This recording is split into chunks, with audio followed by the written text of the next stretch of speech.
Hello, എല്ലാവർക്കും നമസ്കാരം. ഞാൻ ടോഹിന തോമസ്. കഴിഞ്ഞ കുറച്ച് ദിവസങ്ങൾക്ക് മുമ്പ് എൻ്റെ വഴക്ക് എന്ന് പറയുന്ന സിനിമയുടെ സംവിധായകനായിട്ടുള്ള സനൽകുമാർ ശശിധരൻ സനലേട്ടൻ ഇങ്ങനെ ഒരു പോസ്റ്റ് ഇട്ടു. ഒരു വലിയൊരു പോസ്റ്റായിരുന്നു. അപ്പോൾ അതിനകത്ത് മെൻഷൻ ചെയ്തിട്ടുള്ള അദ്ദേഹത്തിൻ്റെ ബന്ധു കൂടിയായിട്ടുള്ള കോ പ്രൊഡ്യൂസർ പാരറ്റ്മൗണ്ട് പിക്ചേഴ്സിൻ്റെ കോ പാർട്ട്ണറായിട്ടുള്ള ഗിരീഷ് ചന്ദ്രൻ, ഇദ്ദേഹമാണ് ഇവിടെ ഉള്ളത്. അപ്പോൾ ഞാനിത് ഇങ്ങനൊരു കാര്യത്തിനെ പറ്റിയിട്ട് ഒരു എക്സ്പ്ലനേഷനും കൊടുക്കണം എന്ന് ഞാൻ ആഗ്രഹിച്ചിട്ടുള്ളതല്ല. കാര്യം പല പുള്ളി പറഞ്ഞതൊക്കെ അടിസ്ഥാനരഹിതമായതുകൊണ്ട് അത് വിട്ടുകളഞ്ഞാണ്. പക്ഷെ പിന്നീട് എനിക്ക് തോന്നിയത് മാധ്യമങ്ങളൊക്കെ ഏറ്റെടുക്കുകയും ഞാനെന്തോ ഭയങ്കര വില്ലനായിട്ട് ചിത്രീകരിക്കപ്പെടുകയും ചെയ്തപ്പോൾ വേറെ ഒന്നുമല്ല, ആൾക്കാർക്ക് തീരുമാനിക്കാം ആരുടെ ഭാഗത്താണ് ശരി തെറ്റെന്നൊക്കെ. പക്ഷെ അത് ഒരു ഭാഗം മാത്രം കേട്ടിട്ട് അവർ നമ്മുടെ ഭാഗം കൂടെ കേൾക്കണം എന്നെനിക്കൊരു ആഗ്രഹം ഉണ്ടായിരുന്നു. സൗണ്ട് ഉറക്കെ പറയണം. ഓക്കെ. അപ്പോൾ ബാക്കിയുള്ളവർ എല്ലാവരും അത് ഡിസൈഡ് ചെയ്യുന്ന സമയത്ത് ഞങ്ങളുടെ ഭാഗം കൂടെ കേട്ടിട്ട് വേണം ഡിസൈഡ് ചെയ്യാൻ എന്ന് മാത്രം എനിക്കൊരു ആഗ്രഹമുണ്ട്. ഒന്നാമത്തെ കാര്യം, നമ്മൾ ഈ സിനിമ ചെയ്യാനായിട്ട് തീരുമാനിക്കുന്നത് 2020 ഞങ്ങൾ 12 ദിവസം കൊണ്ട് ഷൂട്ട് ചെയ്യാനായിട്ട് തീരുമാനിക്കുകയും നമ്മൾ ഏകദേശം അതിനേക്കാൾ അധികമൊന്നും എടുത്തിട്ടില്ല, ദിവസങ്ങൾ കൊണ്ട് ഷൂട്ട് ചെയ്യുകയും അതിനകത്ത് കുറേ ലെങ്തി ഷോട്ട്സ് ഉണ്ടായിരുന്നു, 15 മിനിറ്റും 20 മിനിറ്റും ഒക്കെ ഉള്ള. ഞാൻ പേഴ്സണലി ഭയങ്കരമായിട്ട് ചലഞ്ചിങ് ആയിട്ടുള്ള, എന്നാൽ ഞാൻ ഭയങ്കര എൻജോയ് ചെയ്തൊരു ചലഞ്ചായിരുന്നു. എനിക്ക് ഭയങ്കര ലേണിംഗ് എക്സ്പീരിയൻസ് ആയിരുന്നു വഴക്ക് എന്ന് പറയുന്ന സിനിമ. അപ്പോൾ ആ സിനിമയുടെ ഷൂട്ടിൻ്റെ സമയത്തൊക്കെ ഞാനും സനലേട്ടനും തമ്മിൽ വളരെ നല്ല ബോണ്ടായിരുന്നു. അതിന് മുമ്പ് പലരും എൻ്റെ അടുത്ത് വോൺ ചെയ്തു, പുള്ളി അങ്ങനെയാണ് ഇങ്ങനെയാണെന്നൊക്കെ. പക്ഷെ എനിക്ക് അങ്ങനെ, ഞാൻ പരിചയപ്പെട്ട ഒരു മനുഷ്യൻ അങ്ങനെ ഒരു പ്രശ്നക്കാരനായിട്ടുള്ള മനുഷ്യനായിട്ട് തോന്നിയില്ല. ഞങ്ങൾ ലോകകാര്യങ്ങളും സിനിമയെ പറ്റും ഒക്കെ ഞങ്ങൾ കുറേ സംസാരിച്ചിരുന്നു. ഇപ്പോഴും കേൾക്കണില്ലേ? കുറേ കാര്യങ്ങൾ ഞങ്ങൾ സംസാരിച്ചിരുന്നു. അപ്പോൾ ആ ഒരു ബന്ധത്തിലാണ് ഷൂട്ടിൻ്റെ സമയത്തും ഭയങ്കര രസമായിരുന്നു. ഷൂട്ടിൻ്റെ സമയത്ത് അപ്പോൾ പുള്ളിക്ക് ക്രിയേറ്റീവായിട്ടുള്ള പല ഇങ്ങനത്തെ ചിന്തകളുണ്ട്. അതിനൊക്കെ ഞാൻ 100% കൂടെ നിന്നിട്ടുണ്ട്. പിന്നെ അദ്ദേഹത്തോടുള്ള റെസ്പെക്റ്റും അദ്ദേഹത്തോടുള്ള ആ ഫിലിം മേക്കറിനുള്ള റെസ്പെക്റ്റും കൊണ്ടാണ് ആ സിനിമയുടെ പ്രൊഡക്ഷൻ്റെ പകുതി ഞാൻ ഏറ്റെടുക്കാം എന്ന് പറയുന്നത്. അതിനൊരു 27 ലക്ഷം രൂപയോളം ഞാൻ മുടക്കുകയും 1 രൂപ പോലും എനിക്ക് ശമ്പളമായിട്ട് കിട്ടാതിരിക്കുകയും ചെയ്തിട്ടുള്ള ഒരു സിനിമയാണിത്. ഇനി നമുക്ക് കാര്യത്തിലേക്ക് കടക്കാം. പുള്ളി ഈ സിനിമയുടെ ഷൂട്ട് കഴിഞ്ഞ് കുറേ നാൾ കഴിഞ്ഞിട്ടാണ് അതിൻ്റെ ഒരു റെഡി ആയിട്ടുള്ള ഒരു വേർഷൻ അതൊരു ഫിലിം ഫെസ്റ്റിവലിന് അയച്ചിട്ടുണ്ട്. അവരത് സ്ക്രീൻ ചെയ്യാമെന്ന് പറഞ്ഞിട്ടുണ്ട്. വോയിസ് ക്ലിയർ അല്ലാന്ന് ഇപ്പോഴും മെസ്സേജ് വരുന്നുണ്ട്. കേൾക്കുന്നുണ്ടെന്ന് വിശ്വസിക്കുന്നു. അപ്പോൾ ദിവസങ്ങൾക്ക് ശേഷം പുള്ളി എൻ്റെ അടുത്ത് പറഞ്ഞു ഇങ്ങനെ ആ ഫിലിം ഫെസ്റ്റിവലിന്റെ ആൾക്കാർ നമ്മളുടെ സിനിമയെ റിജക്റ്റ് ചെയ്തു, ഒരു ഇന്റർനാഷണൽ കോക്കസ് നമുക്ക് എതിരായിട്ട് പ്രവർത്തിക്കുന്നുണ്ട്, പുള്ളിയെ തകർക്കാനായിട്ട് ശ്രമിക്കുന്നുണ്ടെന്നൊക്കെ പറഞ്ഞപ്പോൾ ഞാൻ, എൻ്റെ അമ്മോ അങ്ങനെയൊക്കെ ഉണ്ടാവോ എന്നാണ് ഞാൻ ആദ്യം വിചാരിച്ചത്. പിന്നീട് പുള്ളി എൻ്റെ അടുത്ത് പറഞ്ഞു ആ സിനിമ പക്ഷെ എന്നാലും നമ്മൾ വേറെ ഫെസ്റ്റിവൽസും കൂടെ വന്നിട്ട് അങ്ങനെ നമുക്ക് ചില ഫെസ്റ്റിവൽസിൽ നമുക്ക് കിട്ടുകയും ചെയ്തു, അപ്പോൾ ചില ഫെസ്റ്റിവലുകൾ റിജക്ട് ചെയ്യുകയും ചെയ്തു. അപ്പോൾ ഞാൻ മനസ്സിലാക്കിയത് ആ സിനിമയുടെ ഗണത്തിൽപ്പെടുന്ന സിനിമകളെ ആക്സെപ്റ്റ് ചെയ്യുന്ന ഫെസ്റ്റിവൽസും ഉണ്ട്, അല്ലാത്ത ഫെസ്റ്റിവൽസും ഉണ്ട്. ഇപ്പോഴും ഞാൻ വിശ്വസിക്കുന്നു വഴക്ക് നല്ല സിനിമയാണ് എന്നാണ്. ഒരിക്കലും ഞാൻ എൻ്റെ ഒരു സിനിമയും ഡിസോൺ ചെയ്യില്ല. അത് നല്ലതായാലും ചീത്തയായാലും വിജയമായാലും പരാജയമായാലും ഞാൻ എൻ്റെ ഏത് സിനിമയും, ഞാൻ ചെയ്തിട്ടുള്ള സിനിമ ഞാൻ കഥ കേട്ട് ഞാൻ ആ ടീമുമായിട്ട് ഡിസ്കസ് ചെയ്തിട്ട് ചെയ്യാൻ തീരുമാനിച്ചിട്ടുള്ള ഒരു സിനിമയും ഞാൻ ഡിസോൺ ചെയ്യില്ല. അങ്ങനെ പുള്ളി ഇതിന് ശേഷം നമുക്ക് IFFKയിൽ സ്ക്രീൻ ചെയ്യാനായിട്ട് അവസരം കിട്ടി. അപ്പോൾ ആ സമയത്തും പുള്ളി പറഞ്ഞു IFFKയിൽ ആൾക്കാർ തകർക്കാൻ ശ്രമിക്കുകയാണ്, സ്ക്രീനിങ്ങിന് സമ്മതിക്കില്ല, അങ്ങനെയാണെന്നൊക്കെ പറഞ്ഞു. പക്ഷേ IFFKയിൽ അത് സെലക്ട് ചെയ്യുകയും അത് സ്ക്രീൻ ചെയ്യുകയും ചെയ്തു. അന്ന് ഞാൻ അജയൻ്റെ 2ാം മോഷണം എന്നുള്ള സിനിമയുടെ ഷൂട്ടിന് വേണ്ടിയിട്ട് കാസർഗോഡായിരുന്നു. അവിടെ നിന്ന് ഞാൻ തിരുവനന്തപുരത്ത് വരികയും ഞാൻ ഈ സിനിമയുടെ ഫസ്റ്റ് സ്ക്രീനിങ്ങിന് ആളുകളുടെ കൂടെ ഇരുന്ന് സിനിമ കാണുകയും ചെയ്തതാണ്. അതിനുശേഷം അവിടെ നിറച്ച ആളുണ്ടായിരുന്നു വഴക്ക് കാണാനായിട്ട്, തിയേറ്ററിന് പുറത്ത് വഴക്കെന്നൊക്കെ പറഞ്ഞിട്ട്. അങ്ങനെയൊക്കെ ഭയങ്കരമായിട്ട് ആൾക്കാരത് ഇഷ്ടപ്പെടുകയും ഞാൻ അവരുടെ ആൾക്കാരോട്ട് സംവദിച്ചതാണ് അന്നത്തെ ദിവസം ഈ സിനിമയെ പറ്റിയിട്ട്. അതിനുശേഷം പുള്ളി എൻ്റെ അടുത്ത് വിളിച്ച് പറഞ്ഞു നമുക്കിത് തിയേറ്ററിൽ റിലീസ് ചെയ്യാം എന്ന് പറഞ്ഞു. അപ്പം ഞാൻ പറഞ്ഞു ചേട്ടാ, ഞാൻ ഒരിക്കലും തിയേറ്ററിൽ റിലീസിന് എതിര് നിൽക്കില്ല. കാര്യം വെച്ചാൽ പുള്ളി പറഞ്ഞത് വേറെ ഒരാളെ കൊണ്ടുവന്നിട്ട് അയാളെ കൊണ്ട് ഇൻവെസ്റ്റ് ചെയ്യിച്ചിട്ട് നമുക്ക് റിലീസ് ചെയ്യാം, അതിന്റെ റിസ്ക് അവരെടുത്തോട്ടെ എന്ന് പറയുന്ന സമയത്ത് എനിക്കതൊരു ഒരാളെയും കൂടി ഇതിനകത്തേക്ക് കൊണ്ടുവന്ന് അവരെ കൊണ്ട് റിസ്ക് എടുപ്പിച്ചിട്ട്, കാര്യം ഇത് പുള്ളി അന്ന് ആ തിയേറ്ററിൽ IFFKക്ക് വരുന്ന ഓഡിയൻസ് എന്ന് പറയുന്നത് അക്കാഡമിക് നിലവാരമുള്ള സിനിമകൾ, അങ്ങനെയുള്ള സിനിമകൾ എൻജോയ് ചെയ്യാൻ വേണ്ടിയിട്ട് വരുന്ന ആൾക്കാരാണ്. അവര് അത്രയും താല്പര്യത്തോടെ അത് കണ്ടു എന്ന് വിചാരിച്ചിട്ട് നമ്മളിതൊരു വൈഡ് റിലീസൊക്കെ ചെയ്തിട്ട് ഫസ്റ്റ് ഡേ ഫസ്റ്റ് ഷോ ആൾക്കാർ തിക്കിത്തള്ളി കയറുന്ന ഒരു സിനിമ ആയിരിക്കില്ല എന്നുള്ള ബോധ്യം എനിക്കുണ്ട്. കാര്യം നമ്മൾ ഓരോ സിനിമയും ചെയ്യുന്ന സമയത്ത് ആ സിനിമയുടെ ഓഡിയൻസ് എന്താണ് എന്ന് ചിന്തിക്കുന്നതാണ്. അപ്പം ഇതിന്റെ ഓഡിയൻസ് എന്ന് പറയുന്നത് കുറച്ചും കൂടെ ഭയങ്കര മൂവി ബഫ്സും അങ്ങനത്തെ എന്തൂസിയാസ്റ്റും ആയിട്ടുള്ള ആൾക്കാരാണ് ഈ സിനിമ എൻജോയ് ചെയ്യാൻ പോകുന്നത്. അപ്പം ഞാൻ പുള്ളിയുടെ അടുത്ത് പറഞ്ഞു, പുള്ളി അത് മിസ്ഇന്റർപ്രറ്റ് ചെയ്തിട്ടാണ് ആ പോസ്റ്ററിൽ എഴുതിയിരിക്കുന്നത്. പക്ഷെ ആ വോയിസ് ക്ലിപ്പൊക്കെ എൻ്റെ ഇപ്പോഴും കിടപ്പുണ്ട്. അപ്പോൾ എനി ഡേ ആർക്ക് വേണമെങ്കിലും അത് ഞാൻ കേൾപ്പിച്ചു തരാം.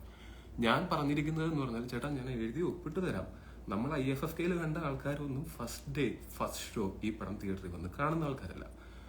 അപ്പോൾ ഈ സിനിമ നമ്മൾ തിയേറ്ററിൽ റിലീസ് ചെയ്യുന്ന സമയത്ത് അത് എങ്ങനെയാണ് സിനിമയും ഡിസ്ട്രിബ്യൂഷനും ഒക്കെ വർക്ക് ചെയ്യുന്നതെന്ന് അറിയാവുന്നവർക്ക് അറിയാം.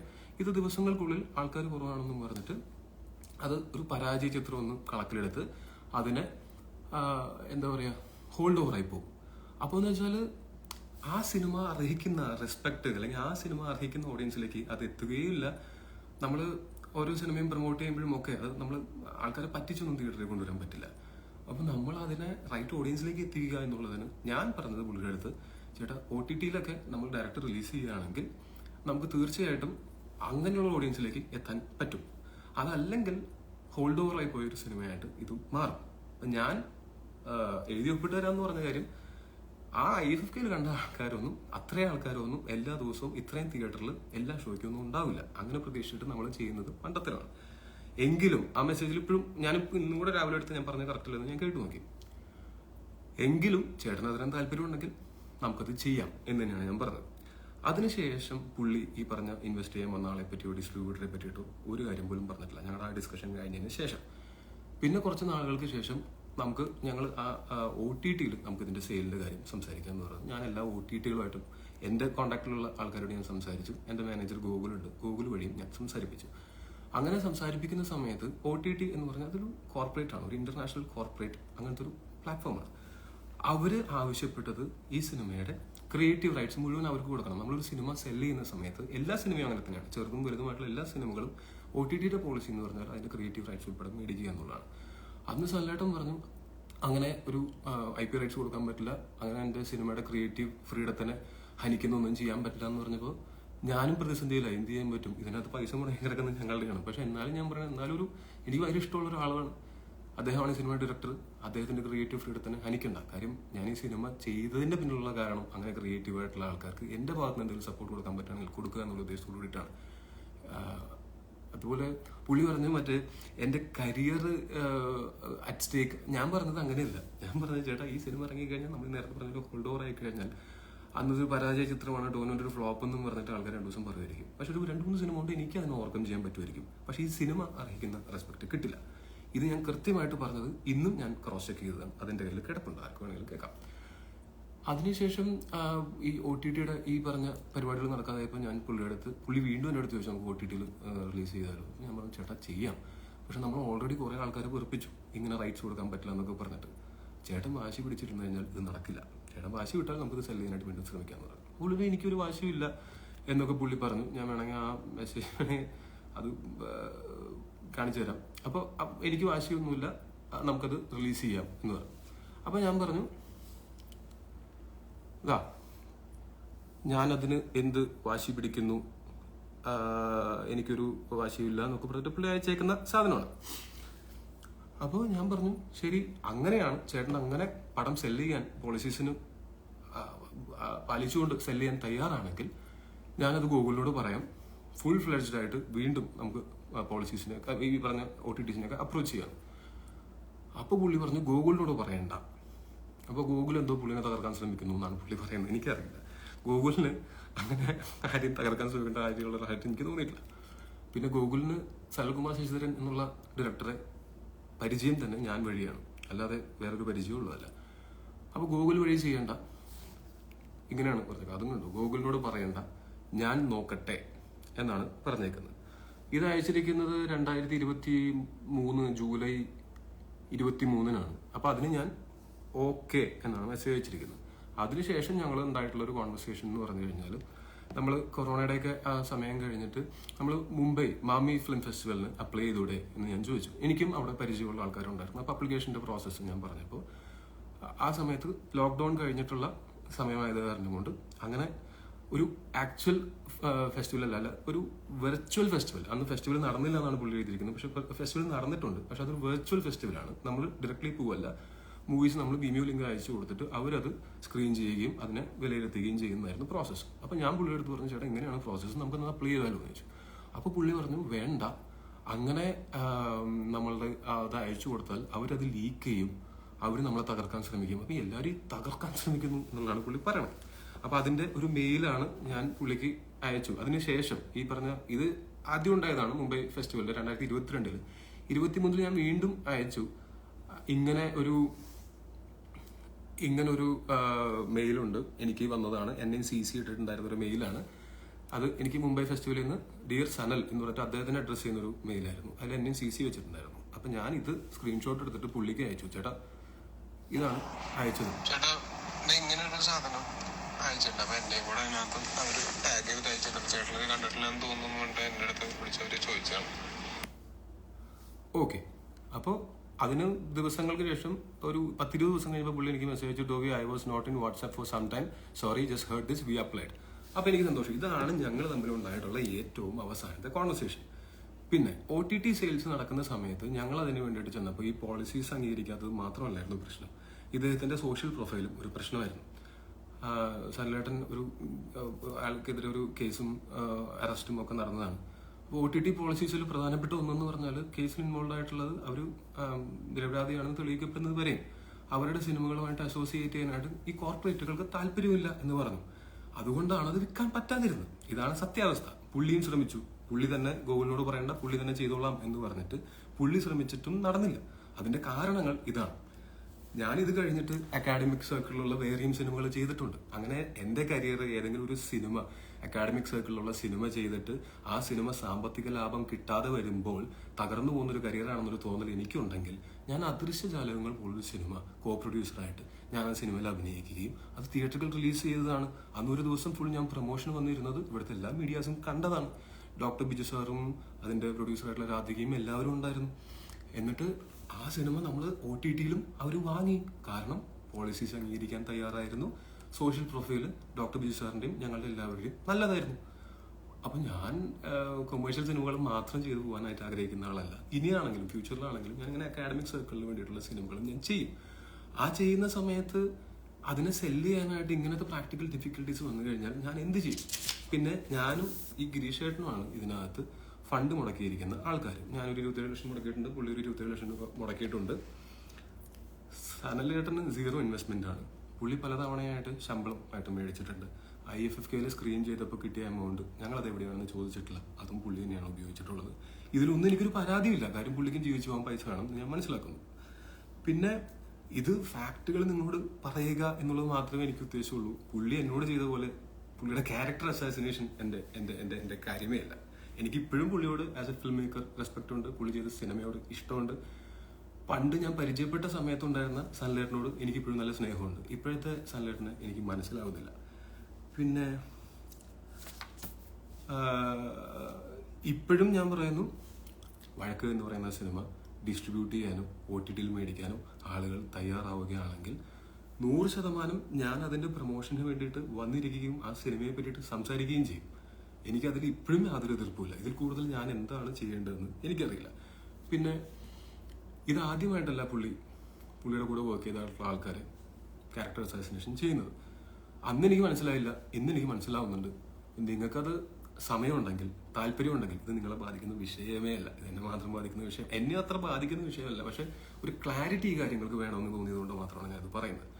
സമയവും താല്പര്യം ഉണ്ടെങ്കിൽ പുള്ളി ഇതിനു മുമ്പിട്ടുള്ള പോസ്റ്റുകൾ ഒന്ന് വായിച്ചു നോക്കിക്കഴിഞ്ഞാൽ ഞാൻ ഈ പറഞ്ഞതിൻ്റെയൊക്കെ സത്യാവസ്ഥ നിങ്ങൾക്ക് തന്നെ മനസ്സിലാക്കാവുന്നതാണ്. ഒരു മനുഷ്യൻ പറയുകയാണ് ലോകം മുഴുവനും അയാളെ തകർക്കാൻ ശ്രമിക്കുകയാണ്, കോർണർ ചെയ്യാൻ ശ്രമിക്കുകയാണ്, കൊല്ലുവാൻ ശ്രമിക്കുകയാണ്, ഗവൺമെന്റ് കൊല്ലാൻ ശ്രമിക്കുന്നു, ഞങ്ങൾ കൊല്ലാൻ ശ്രമിക്കുന്നു, തകർക്കാൻ ശ്രമിക്കുന്നു എന്ന് ലോകം മുഴുവനും അങ്ങനെ ചെയ്യുന്നു എന്ന് ഒരാൾ അവകാശപ്പെടുകയാണെങ്കിൽ അല്ലെങ്കിൽ വിശ്വസിക്കുകയാണെങ്കിൽ അത് ലോകത്തിന്റെ മുഴുവനും കുഴപ്പമാണോ അതോ അയാളുടെ ചിന്തകളുടെ കുഴപ്പമാണോ എന്നുള്ളത് വിലയിരുത്തേണ്ടത് ഞാനല്ല. ഒരാളുടെ മാനസിക നിലയോ ഒരാളുടെ ചിന്താഗതിയോ സ്വഭാവ സവിശേഷതയോ ഇതൊന്നും വിലയിരുത്താനായിട്ട് ഞാൻ ആരുമല്ല. ഇതാണ് എൻ്റെ ഭാഗത്തുനിന്ന് പറയാനുള്ള സത്യാവസ്ഥ. ഇനി ഗിരീഷ് ചേട്ടനാണ്, ഞാൻ ആദ്യമായിട്ടാണ് ഇദ്ദേഹത്തിനെ കാണുന്നത്. പക്ഷെ ഞങ്ങൾ ഫോണിലൂടെ സംസാരിച്ചിട്ടുണ്ട്. ഈ മാത്രമല്ല സനലേട്ടൻ ഇപ്പോൾ എവിടെയാണെന്ന് പോലും ആർക്കും അറിയില്ല. പുള്ളി തിരുവനന്തപുരത്ത് വീട്ടിലില്ല, പുള്ളി ഇന്ത്യയിലേ ഇല്ലെന്നാണ് ഞാൻ മനസ്സിലാക്കുന്നത്. ഇദ്ദേഹവും പല ദിവസങ്ങളായിട്ട് അദ്ദേഹത്തിനെ കണക്ട് ചെയ്യാൻ ശ്രമിക്കുകയാണ്. 2023 ഓഗസ്റ്റ് 23 അവസാനമായിട്ട് ഞങ്ങൾ തമ്മിലൊരു വാട്സപ്പ് കോൺവെർസേഷൻ തന്നെ ഉണ്ടാവുന്നത്. അതിനുശേഷം പുള്ളി അപ്രത്യക്ഷമായിട്ടുണ്ട്. മെസ്സേജിന് റിപ്ലൈ ഇല്ല, ഒന്നുമില്ല. ഇതാണ് സത്യസന്ധമായിട്ടുള്ള കാര്യങ്ങൾ. ഇതിനു മുമ്പ് ഇദ്ദേഹം ആരോപിച്ചിട്ടുള്ള കുറെ കാര്യങ്ങളുണ്ടായിരുന്നു, കുറെ ആൾക്കാർക്കെതിരെ, ഇദ്ദേഹത്തിന്റെ സിനിമകൾ പ്രൊഡ്യൂസ് ചെയ്തവർക്കെതിരെയും അഭിനയിച്ചവർക്കെതിരെയും ഒക്കെ. അതിന്റെയൊക്കെ സത്യാവസ്ഥ എന്താണെന്ന് പിന്നീട് ആൾക്കാർക്ക് ബോധ്യപ്പെട്ടിട്ടും ഉള്ളതാണ്. ഇതെല്ലാം വിലയിരുത്തി നിങ്ങൾക്ക് സമയമുണ്ടെങ്കിൽ ഒരു തീരുമാനം എടുക്കാം. ഇനി ബാക്കി ഗിരീഷ് ഏട്ടൻ പറയാം. ഹലോ എവരിവൺ, എൻ്റെ പേര് ഗിരീഷ് നായർ. ഒക്കെ പറഞ്ഞേട്ടാ. ബേസിക്കലി ഈ സിനിമ ഉണ്ടാവുന്നത് തന്നെ സനലിൻ്റെ ഒരു കരിയറിൽ വളരെ വളരെ ബുദ്ധിമുട്ടുള്ള ഒരു സമയത്താണ്. നേരത്തെ ഉണ്ടായിരുന്ന സിനിമ ചെയ്തുകൊണ്ടിരുന്ന പ്രൊഡ്യൂസർ പുള്ളിയുമായിട്ട് തെറ്റിപ്പോവുകയും പുള്ളിക്ക് അദ്ദേഹമായിട്ട് വർക്ക് ചെയ്യാൻ പറ്റാത്തൊരവസ്ഥ, വേറൊരു പ്രൊഡ്യൂസറും കിട്ടാതെ വന്നപ്പോൾ നമ്മൾ പുള്ളിയെ സ്നേഹിക്കുന്ന കുറേ ആൾക്കാർ ചേർന്ന് പുള്ളിയെ ഒന്ന് ഹെൽപ്പ് ചെയ്യണം എന്നുള്ള ഒരു ഉദ്ദേശത്തോടു കൂടിയാണ് ഈ സിനിമ വന്നത്. അപ്പോൾ ഈ സിനിമ തുടക്കത്തിൽ നമ്മളത് പ്ലാൻ ചെയ്യുന്ന സമയത്ത് ഇപ്പോൾ ടൊവിനോയുടെ ഫാദറായിരുന്നു ഇതിന് കൂടുതൽ ഇൻവോൾവ് ആയിട്ടുള്ളത് ഫൈനാൻഷ്യലി. അപ്പോൾ അദ്ദേഹം ആദ്യത്തെ മീറ്റിംഗ് പറഞ്ഞത് തന്നെ നമ്മൾ ഈ ഒരു പ്രോജക്റ്റ് ചെയ്യുന്നത് ഒരു കഴിവുള്ള ഒരു സംവിധായകനെ ഹെൽപ്പ് ചെയ്യാൻ വേണ്ടി മാത്രമാണ്. We don't expect anything. അതെനിക്കിപ്പോൾ ഓർമ്മയുണ്ട് ആ ഒരു പുള്ളി പറഞ്ഞ ഒരു സെൻറ്റൻസ്. ഇപ്പം ഞാനായാലും ഇതിനകത്ത് ഇൻവോൾവ് വന്നത് കാരണം ഞാൻ ഇതിനു മുമ്പ് ഫിലിം ഡിസ്ട്രിബ്യൂഷൻ രംഗത്താണ് ചെയ്തിട്ടുള്ളത്. അപ്പോൾ ഒരു പ്രൊഡക്ഷൻ രംഗത്തോട്ട് വന്നത് തന്നെ പുള്ളിയെ സഹായിക്കുക എന്നുള്ള ഒരു ഉദ്ദേശത്തിലാണ്. അപ്പോൾ ആ രീതിയിൽ അത് പെട്ടെന്ന് തന്നെ നമുക്ക് കോവിഡ് ടൈമിൽ അത് ചെയ്യാൻ പറ്റി. ആ സമയത്ത് എല്ലാവരും വളരെ സന്തോഷത്തിലായിരുന്നു, കാര്യങ്ങളൊക്കെ വളരെ ക്ലിയർ ആയിരുന്നു. ഇത് സിനിമ ഇറങ്ങിയിട്ട് സത്യം പറഞ്ഞാൽ നമ്മൾ വിചാരിച്ച അത്ര ഫെസ്റ്റിവലുകളിലൊന്നും പോയില്ല. ഒത്തിരി ഫെസ്റ്റിവലുകളിൽ സബ്മിറ്റ് ചെയ്തു, പക്ഷേ ഫെസ്റ്റിവലുകളിലൊന്നും തന്നെ അക്സെപ്റ്റൻസ് കിട്ടിയില്ല. പക്ഷെ ആ സമയത്ത് പോലും ആരും തന്നെ പുള്ളിയെ കുറ്റപ്പെടുത്തുകയോ ആരെയും കുറ്റപ്പെടുത്തുന്ന രീതിയിൽ ഒരു നിലപാടും എടുത്തിട്ടില്ല. കാരണം എനിക്കിപ്പോൾ ഓർമ്മയുണ്ട്, ടൊവിനോയുടെ ഫാദർ പറഞ്ഞതെന്ന് വെച്ചാൽ സിനിമയാകുമ്പോൾ ഇതൊക്കെ സ്വാഭാവികമാണ്, അത് നമുക്ക് അതിൻ്റെ ഭാവി നമുക്ക് പ്രവചിക്കാൻ പറ്റത്തില്ല. പുള്ളി എന്നെ തന്നെ കുറെ അഡ്വൈസ് ചെയ്യുന്നുണ്ട്, ഗിരീഷ് ഇത് ഇൻവെസ്റ്റ് സൂക്ഷിക്കണം, ഇത്തരം സിനിമകളിൽ ഇൻവെസ്റ്റ് ചെയ്ത് കഴിഞ്ഞാൽ പൈസ ഉണ്ടാവുന്നില്ല, അതൊരു നഷ്ടമായിരിക്കും, നിങ്ങൾ ആലോചിച്ചിട്ട് ചെയ്യാം. അപ്പോൾ ഞാൻ പറഞ്ഞു ഓക്കെ സാർ, നമുക്ക് പുള്ളിയെ ഹെൽപ്പ് ചെയ്യാനായിട്ട് ഇറങ്ങാം. ആ രീതിയിൽ പുള്ളിയെ ഹെൽപ്പ് ചെയ്യുക എന്നുള്ള ഒരു ഉദ്ദേശത്തോടു കൂടി നമ്മൾ ഒരു സംരംഭം ചെയ്യും. അതിൻ്റെ അവസാനം നമ്മളെ സഹായിക്കുന്ന ആൾക്കാർക്ക് ബുദ്ധിമുട്ടുണ്ടാകുന്ന രീതിയിൽ ഇത്തരം പോസ്റ്റുകൾ വരികയും ചെയ്യുന്നത് തികച്ചും വളരെ സങ്കടകരമാണ് സത്യം പറഞ്ഞാൽ. കാരണം പുള്ളിയെ വളരെ സ്നേഹിക്കുന്ന ഒരാളെന്ന രീതിയിലാണ് ഞാൻ പറഞ്ഞത്, സങ്കടകരമാണ്. എനിക്ക് ടൊവിനോ പറഞ്ഞ പോലെ കഴിഞ്ഞൊരു വർഷമായിട്ട് എനിക്ക് പുള്ളിയെ കോൺടാക്ട് ചെയ്യാൻ പറ്റിയിട്ടില്ല. യാതൊരു വിധത്തിലും പുള്ളിയുടെ ഫോണുകളില്ല, പുള്ളി മെയിൽ അയച്ചുള്ള യാതൊരു റെസ്പോൺസിബിളില്ല. ഇങ്ങനെ ഈ ഫേസ്ബുക്കിൽ പുള്ളി കുറച്ച് പോസ്റ്റ് ഇടുകയും അതിനെ പോലും നമുക്ക് റെസ്പോണ്ട് ചെയ്യാൻ പറ്റാത്ത രീതിയിലാണ് പുള്ളി സെറ്റ് ചെയ്തത്.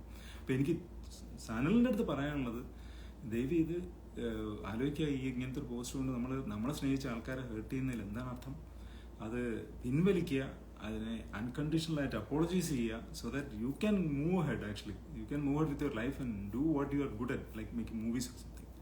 ഇനി കുറച്ചൊരു ഔദ്യോഗികമായിട്ടൊരു എനിക്കൊരു കാര്യം പബ്ലിക്കിനോട് പറയാനുള്ളതെന്ന് വെച്ചാൽ, പുള്ളി എഴുതുന്നതോ പുള്ളി ചെയ്യുന്നതോ ആയ കാര്യങ്ങളുമായിട്ട് പാരമൗണ്ട് പിക്ചേഴ്സിനോ അതിൻ്റെ ഡയറക്ടേഴ്സിനോ അല്ലെങ്കിൽ അതിൻ്റെ ഇൻവെസ്റ്റേഴ്സിനോ യാതൊരുവിധ ബന്ധവുമില്ല.